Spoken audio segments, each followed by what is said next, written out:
দেখতেই পাচ্ছেন এগুলো কি বলুন তো? সবাই চিনেন সাজনা। আর অনেকের ফেভারিটও তো মনে হয়। যেমন আমার ফেভারিট, আমার হাসব্যান্ডের ফেভারিট।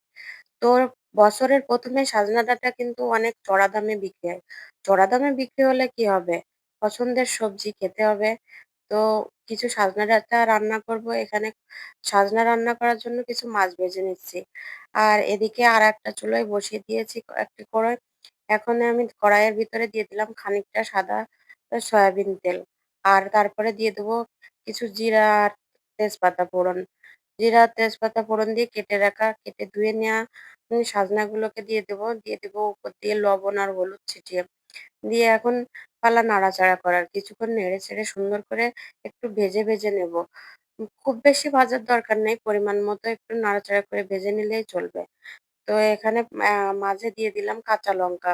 আমি সা রান্নাটা একদম সাদাসিধে ভাবেই করব, কাঁচা লঙ্কা দিয়েই করব। তো আমি কিছুক্ষণ ভেজে নেওয়ার পরে এখন পরিমাণ মতো জল দিয়ে দিলাম। ঝোল ফুটে উঠেছে, একটু ধনিয়া গুঁড়ো ছিটিয়ে দিলাম। আমি সজনে ডাঁটাটাকে আজকে কিন্তু আ সরিষা বাটা ও জিরা বাটা দিয়ে রান্না করব। আমি একদিকে কাঁচা সরিষা ও জিরা বেটে নিয়েছি।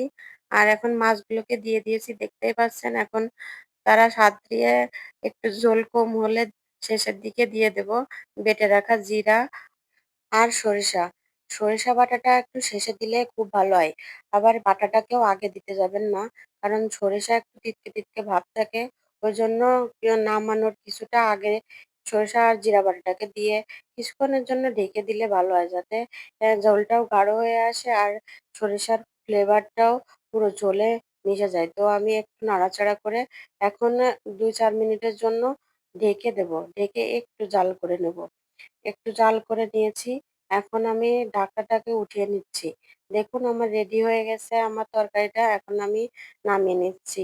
এই যে দেখতেই পাচ্ছেন ফাইনালি তরকারিটাকে নামিয়ে নিলাম। এই যে ফাইনাল লুক। কেমন হলো বলবেন?